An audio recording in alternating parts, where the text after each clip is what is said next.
Hello les amis, c'est J2M pour une nouvelle vidéo pour la page Cinémaniac, et c'est le retour des inédits du passé. Alors, pour ceux qui ne connaissent pas le principe de la vidéo, un petit rappel rapide, hein. Comme vous le savez, dans les années 70, 80 90, il y avait énormément de films sortis en VHS. Ça c'est clair, beaucoup sont aujourd'hui passés en phase oubliée, film oublié ou méconnu tout simplement, hein. Les dossiers actuels n'en parlent pas, les encyclopédies de cinéma, c'est quasiment s'il n'existe pas. Et donc, bien entendu, pour des gens de ma génération, mais aussi peut-être pour des jeunes spectateurs d'aujourd'hui, c'est un peu frustrant parce que finalement, on se dit qu'il y avait une sacrée brochette de pépites à cette période-là. Et donc, voilà, donc, moi j'ai décidé de les déterrer un petit peu. Ça va de la série B, du cinéma bis, à la série Z, peu importe, voilà. Donc aujourd'hui, je vais vous parler d'un film que j'aime beaucoup, hein, qui est très efficace, ça s'appelle Hit List, c'est en 1988, réalisé par William Lustig. Alors, Hit List, donc William Lustig, c'est un metteur en scène que beaucoup de monde connaît et apprécie, c'est un maître de la série B. Il est apparu comme une fusée en 1980 avec le fameux Maniac, qui a été tout de suite repéré chez nous via via René Château, notamment sa collection de VHS. Donc Maniac est devenu rapidement film culte, grâce notamment aux magnifiques effets spéciaux gore de Tom Savini. Il a persévéré dans la série B qui dépote, notamment avec le superbe Vigilante en 83. Et ensuite, tout le monde connaît également, c'est Maniacop, le 1 et le 2 notamment. Malheureusement, tous ces films ne sont pas sortis en salle, c'est le moins qu'on puisse dire. Et Hit List donc, est sorti directement chez nous en VHS, et c'est bien dommage parce que vu le film, vu l'efficacité du film, il aurait pu sortir au cinéma sans problème. Alors, au niveau casting, on retrouve plusieurs noms très importants et très connus, hein, notamment dans le rôle principal, il y a Jean-Michel Vincent, que tout le monde connaît chez nous, à notre époque via la série Airwolf, un supercopter, et qui avait déjà quelques bonnes séries B dans les années 70, hein, Le Flingueur, La Route de la Violence, voilà ce genre de film. En méchant bad guy, il y a Rip Torn, que tout le monde se souvient de lui en tirant d'art à l'invincible. Et l'autre personnage qui est important, c'est un acteur un peu oublié qui s'appelle Léo Rossi, voilà, une petite gueule comme ça, qui jouera encore avec William Lustig via Maniacop 2, hein, et qu'il y a eu également un second rôle assez important dans le film Les Accusés de Jonathan Kaplan. Voilà. Sinon, la vraie star du film, on va pas se mentir, c'est quand même le bad guy du film, le tueur, joué par Lance Henriksen. Et donc c'est justement une grande partie à cause de lui que j'ai envie de vous présenter le film. Donc comme vous le savez, il y a la petite anecdote concernant cet acteur. Dans les années 80, il devait jouer le fameux Terminator de James Cameron. Voilà, il était taillé pour lui ce rôle, mais concours de circonstances, c'est Schwarzenegger qui hérite du rôle. Et donc, on va dire que ce Hit List répond aux attentes. Et qu'est-ce que ça aurait donné s'il avait joué un Terminator? Parce qu'ici, il joue un tueur impitoyable, infatigable, inexorable. Il revient sans cesse d'entre les morts. Et moi, le moins qu'on puisse dire, c'est qu'on peut se dire, ouais, ça aurait fait un bon Terminator.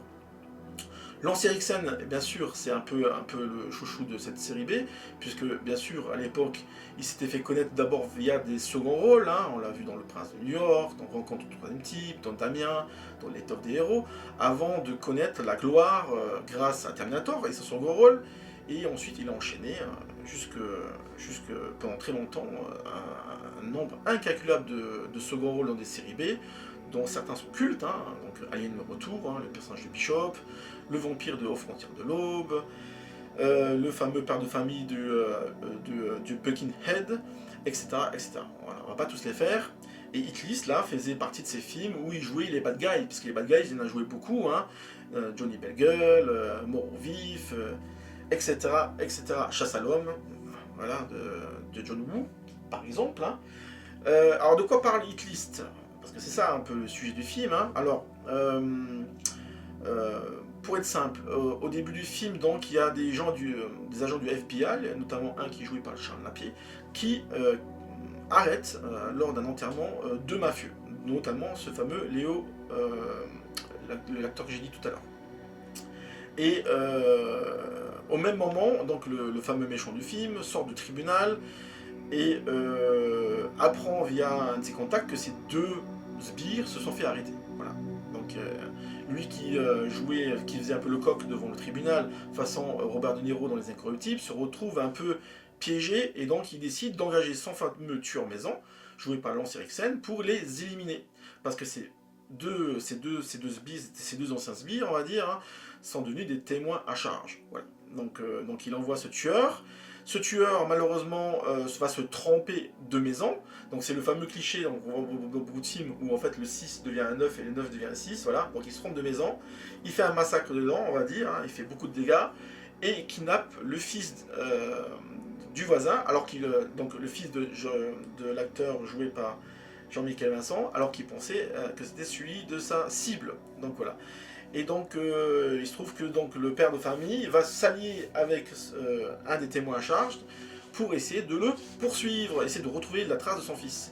Et donc, c'est l'occasion pour tout le film de voir une succession, on va dire, de courses-poursuites, de scènes de gunfight extrêmement réjouissants. Notamment ce fameux final dans un garage.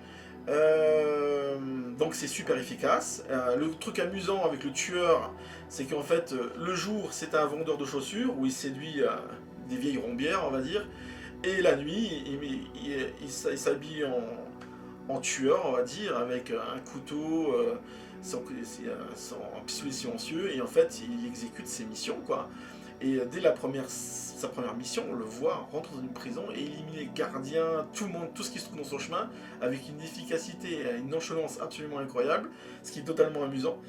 Et puis voilà, quoi. Donc on arrive après à cette erreur qu'il commet, parce qu'il se trompe de cible, et ensuite tout le reste du film, c'est ça. Donc c'est une série B super spectaculaire, il a un joli score, très métallique, je sais plus qui c'est qui fait la musique, mais ça ressemble beaucoup à ce qu'on entendait à l'époque, entre du Michael Kamen et du James Horner, un mélange entre les deux. La photo, elle est orangée, très stylée, voilà, comme si on se croirait dans Top Gun, voilà, avec des couchers de soleil, des choses comme ça. L'action se passe beaucoup dans les banlieues, donc ça donne un côté extrêmement concret, on va dire, extrêmement prolo, on va dire, du film. Comme William Lustig, c'est un mec qui vient de la rue, hein, on va dire, hein, du trottoir, façon de parler, hein. Donc c'est quelqu'un qui connaît bien le bitume, on va dire, dans la ville où il se trouve, à New York, hein, un peu comme Abel Ferrara. Et donc il a une manière extrêmement directe de filmer les choses, de découper ses scènes d'action, ce qui fait que en fait, le film est super efficace. Il dure 1h27, ça va quand même très vite, et il va droit à l'essentiel. Donc c'est pour ça que les films de William Lustig étaient très appréciés, et c'est le cas encore aujourd'hui de ce fameux Hit List. Alors, c'est pas du niveau de Vigilante ou de Maniacop, des choses comme ça, hein, mais quand même, hein, je veux dire, si tous les DVD qu'on a aujourd'hui sur Netflix et compagnie avaient ce niveau d'exigence et d'efficacité, on serait tous contents. Hein. Donc voilà. Donc Hit List, c'est un peu un bon plaisir old school, on va dire. Hein, rien à voir avec de la nostalgie, hein, c'est vraiment encore super efficace, ça marche bien. Voilà, hein, ça va droit au but, et voilà. Donc c'était Hit List, je vous le recommande chaudement. Vous pouvez le trouver facilement sur le net, hein, sur YouTube par exemple. Et je vous souhaite à la prochaine fois. Salut, ciao!